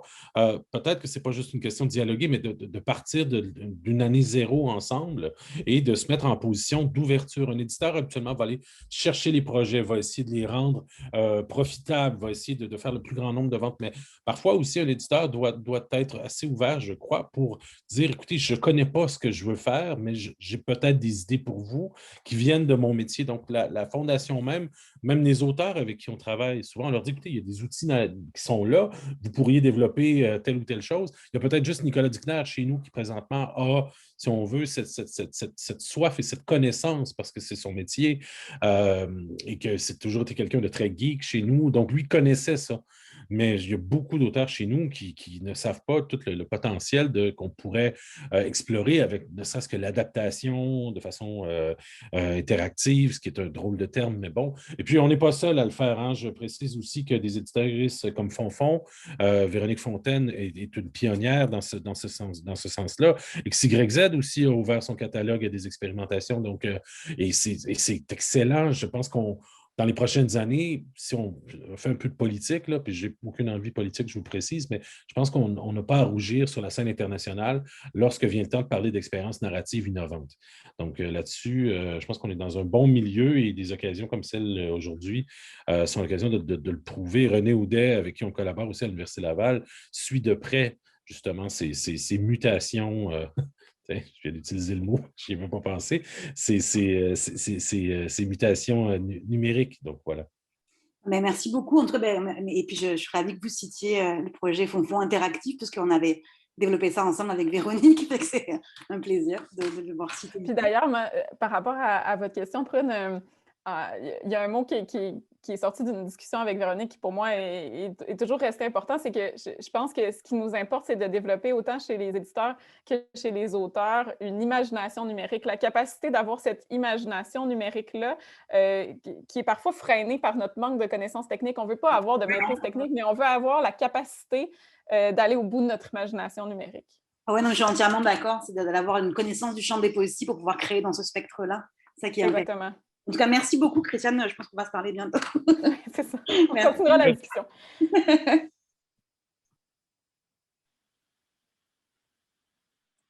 Est-ce qu'on a d'autres personnes? Vous êtes libre d'intervenir quand vous voulez. Vous pouvez poser la question que personne n'ose poser. Oui, mais allez-vous faire de l'argent avec tout ça? C'est quoi la réponse, Antoine? Je pensais que c'était toi qui avais la réponse. Ah, merde! Ben, c'est fou parce qu'il y a des grosses initiatives qui ont été entreprises, notamment, vous parlez aussi, oui, au Québec, il y a des initiatives. Vous avez réussi avec Affordance à aller chercher du soutien du Fonds des médias du Canada, c'est très bien. Mais ici, c'est sûr, ce qu'on n'a pas, c'est des investissements par des gros studios comme Arte. Alors, là, il y a Radio-Canada qui, sporadiquement, prend des directions puis investit c'est la grosse plateforme audio. Ils ont investi spontanément, à un moment donné, dans le livre numérique. Ils ont fait des livres. Là, ils ont fait des livres audio. Ils interviennent sporadiquement dans le champ de la production interactive, médiatique. Il y a l'ONF qui intervient aussi sporadiquement en fonction de différents, d'un baromètre d'orientation politique là, dans la création de projets interactifs. Ils ont fait ils ont appuyé beaucoup d'initiatives innovantes dans la création de récits interactifs, donc dans le fameux storytelling, puis dans le concept de laboratoire d'écriture numérique, puis dans le soutien à la production interactive. Là, en ce moment, ils vont vers d'autres avenues un peu différentes, mais c'est ça, il nous manque des fois il manque de gros joueurs pour soutenir à perte. Alors, on a bien sûr la SODEC, mais il y a toujours des enjeux de rentabilité. Et c'est vraiment ceux qui investissent le plus, entre guillemets, à perte, là, sans obligation de rentabilité. Ce sont bien sûr les conseils des arts, mais c'est les structures de financement pour y avoir accès, les structures organisationnelles pour y avoir accès sont... Oui, ils sont différentes, puis on a déjà eu un peu cette discussion-là, comment la réalité d'un OBNL ou d'un éditeur est très différente, considérant qu'on est des entreprises à but lucratif, généralement dans le monde de l'édition. Donc, il y a justement cette question de la monétisation qui revient dans plusieurs programmes de subvention où on dépose des demandes. On a la chance quand même d'avoir beaucoup d'aide à l'innovation. Puis, je voulais revenir sur la question de l'ONF parce que j'ai la chance de faire partie justement du comité aviseur du studio interactif. Puis, pour ceux que ça intéresse, il y a souvent des rendez-vous ouverts avec les producteurs. Marie-Pierre, notamment Marie-Pierre Gauthier, qui est une expertise vraiment géniale. J'ai la chance d'échanger souvent avec elle sur nos projets, sur l'interactivité, la démarche aussi. Ils ont vraiment une belle expertise, puis ils essaient de plus en plus d'ouvrir les portes de ce studio-là aux créateurs. C'est noté. Oui, voilà. Je note. Ben, nous, on a eu beaucoup de relations avec l'ONF, cela dit. Puis je vois que quelqu'un a mis dans le chat aussi la question de la fabrique du numérique. Là.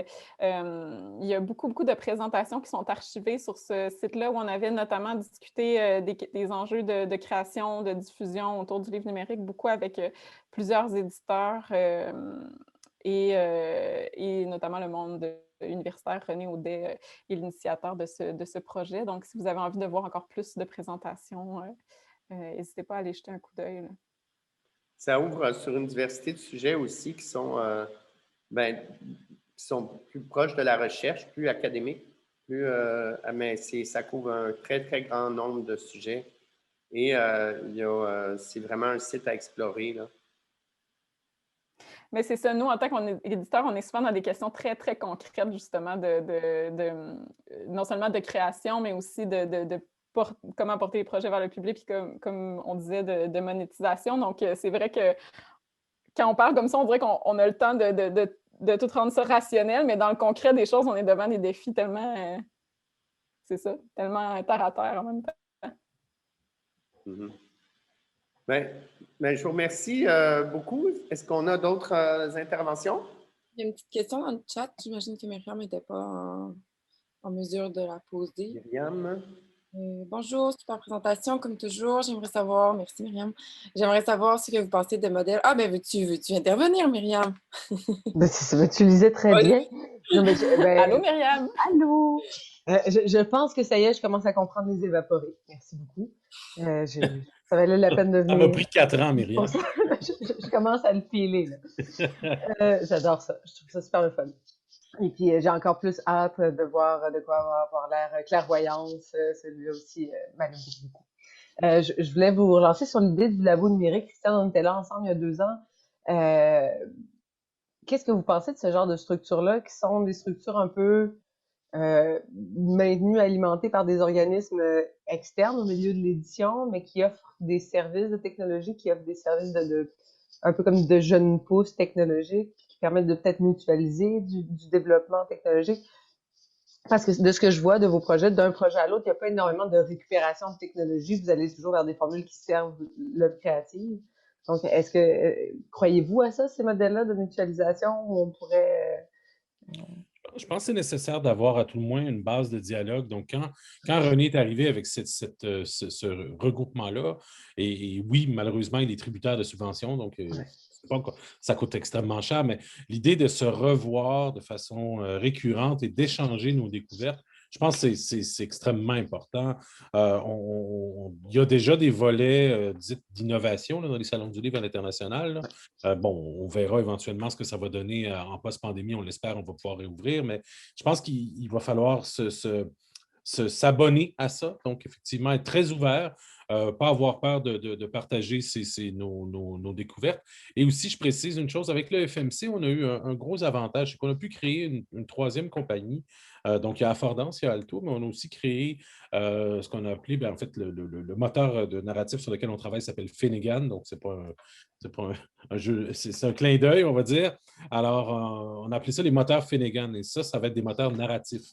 En fait, c'est l'idée qu'on va être capable, dans cette coquille-là, d'utiliser une technologie et donc du codage qui a déjà été développé par Affordance pour peut-être, oui, accueillir des projets externes et faire que l'expertise des différents éditeurs et éditrices avec qui on travaille, des auteurs, dire, nous, on connaît des gens qui pourraient peut-être nourrir d'autres projets qui ne seront peut-être pas des projets d'Alto. Donc, c'est pour ça que c'est intéressant. C'est un milieu où on est moins où on travaille juste pour notre équipe. Donc, c'est un milieu je pense, qui est plus axé sur la mutualisation des connaissances. Alors, moi, je trouve ça frais quand même par rapport à l'édition traditionnelle. Donc, comme on est tous un peu dans l'inconnu, il faut y aller un peu avec cette volonté pour tout le monde de dire qu'on apprend.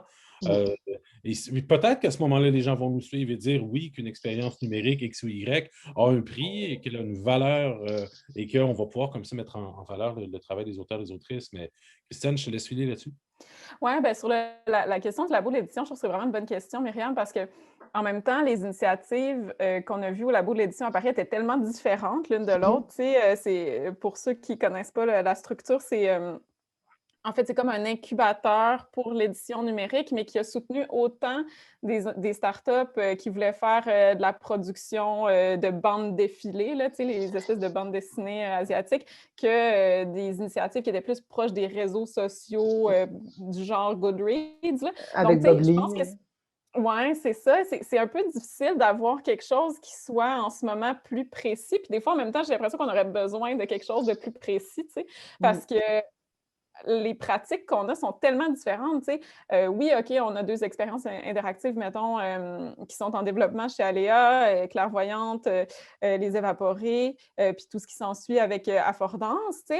Mais en même temps, c'est jamais exactement la même chose. Quand on est dans le livre audio, on est complètement dans un autre circuit commercial. Puis, tu le sais, Myriam, vous en faites aussi donc, c'est vraiment autre chose. Moi, j'ai l'impression qu'à un moment donné, la mutualisation, elle va venir quand on va avoir assez d'éléments semblables, parce que là, on sent que chez les éditeurs québécois, il y a vraiment une volonté de faire du livre audio qui, on va se dire, est beaucoup soutenu par le Fonds du livre du Canada. Donc là, moi, le livre audio, il va y avoir de la mutualisation éventuellement. Moi, je pense que c'est une question de temps parce que la masse critique est là. Je pense que là où la mutualisation est plus compliquée, c'est quand on a des réalités assez différentes, qu'on n'a pas exactement les mêmes besoins. Fait que je pense que ça va naturellement se développer du moment où il va y avoir plusieurs éditeurs qui ont la même réalité puis le même souhait, par exemple, de faire de l'interactif. Merci. Ben, merci à toi.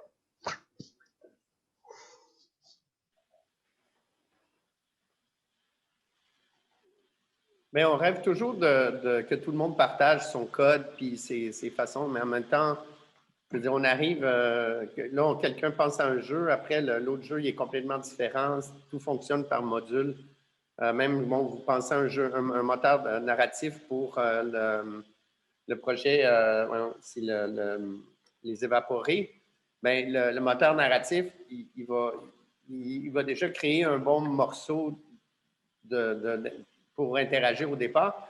Mais quelqu'un qui arrive avec un autre projet, puis un autre jeu, va devoir de toute façon repartir du moteur pour ajouter d'autres éléments. Alors, c'est toujours un peu comme ça que c'est construit la programmation. Alors, on arrive, il y a du code qui se fait, paf, là, il est rendu là, il arrête là, il est rendu, même s'il est rendu disponible. Mais après, il y a un autre projet, puis l'autre projet repart de ce qui a été fait déjà. Et à partir de ce qui a été fait déjà, continue, fait un autre bout de chemin et continue à faire évoluer la programmation vers d'autres avenues. C'est ce qui fait en sorte que nos outils de consultation médiatique sont extrêmement performants, puis nos systèmes de mise en page puis de programmation de contenu deviennent de plus en plus complexes, mais parce qu'ils reposent sur des librairies qui ont été élaborées au fil du temps. C'est là que la question de partage, c'est là que ça devient un moteur, un vecteur de développement. Mais en même temps, tout le monde est un peu jaloux des affaires qui se développent. Puis, c'est comme, on a par exemple ici la Société des arts technologiques qui développe des outils. C'est des outils libres, mais beaucoup autour de l'immersif. Mais là, pour aller utiliser ces outils-là libres, ben, il faut avoir faut avoir accès, faut avoir accès à comprendre. J'ai travaillé avec des collaborateurs de la Société des arts technologiques qui connaissent le système, qui vont permettre d'intégrer le projet. Est-ce qu'on n'a pas ça ici au Québec? Bien, à part Aléa, spécialisé en édition numérique expérimentale et en développement interactif, mais on n'a pas sinon au Québec, à ma connaissance, d'endroits où il y a vraiment ce lieu-là d'échange autour de l'édition numérique. J'ai l'impression que là où il y a des initiatives qui se répliquent, souvent, c'est dans le monde des médias. Moi, je tombe souvent sur des outils qui sont développés par des journaux, par des hubs numériques associés à des publications de quotidien ou tout ça, qui développent des outils pour faire des reportages, en fait, puis qui s'adaptent souvent à du littéraire. Bon, après, c'est quand même moins compliqué d'adapter une page qui vise à faire un reportage ou une carte que d'adapter quelque chose qui est dans l'ordre du jeu vidéo puis de l'expérience extrêmement interactive ou vraiment associée à l'outil sur lequel on va. Mais je pense que de plus en plus, ça va venir. Mais en ce moment, moi, j'ai l'impression que ça vient beaucoup des médias, ces initiatives-là. Si je peux relancer, juste Christiane, ce que je trouve intéressant de ce que tu nommes là, c'est que dans les médias, l'avantage, c'est qu'on développe des nouveaux comportements chez les utilisateurs qui viennent éventuellement naturels, qui permettent de remettre le focus sur le contenu. Tu sais, vous en parliez tout à l'heure quand vous parliez de la littérature avant tout comme une expérience. Si l'expérience devient avant tout d'apprivoiser l'engin, faire un peu de ça. Donc, de permettre à plusieurs projets d'exister sur des engins semblables où il y a certains codes de référence qui deviennent communs, mais ça devient possible pour les lecteurs de nouveau être investis dans le contenu, dans l'histoire qui est proposée, qui est racontée, puis où ils sont amenés à interagir. Donc, je pense qu'il y a de ce côté-là aussi, au-delà de la question de l'économie d'échelle, de l'économie de coût en reprenant du code. Moi, il me semble on en avait parlé quand on a fait notre présentation avec Hugo sur Tracé de voyage, de dire, ben, si on a un seul livre avec de la réalité augmentée, on ne développe pas le comportement chez les utilisateurs, puis les gens ne vont pas penser à avoir leur cellulaire dans leurs mains quand ils vont lire un livre.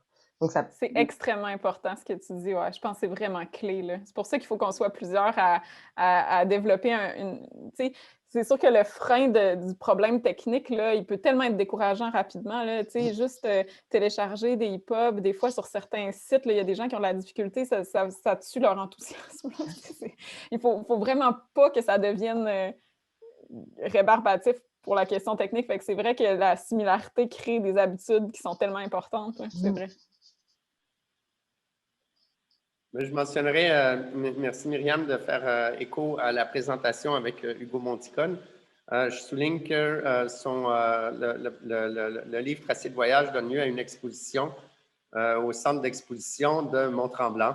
Alors, durant tout l'été, c'est gratuit. C'est possible d'aller voir les images et d'expérimenter le concept de la réalité augmentée. Bien, de vivre l'expérience de la réalité augmentée avec son téléphone en regardant les images qui sont exposées au centre d'exposition. C'est une invitation pour les gens qui fréquenteront les Laurentides durant l'été. Ben voilà, je pense qu'on peut faire une pause avant le dernier webinaire du Forum Mutation avec Simon Dumas, le directeur artistique et producteur derrière les producteurs créatifs, littéraires, auteurs, poètes, qui est avec Rhizome et depuis plusieurs années. Alors, c'est avec plaisir qu'on va le recevoir à partir de 15 heures. À tout de suite.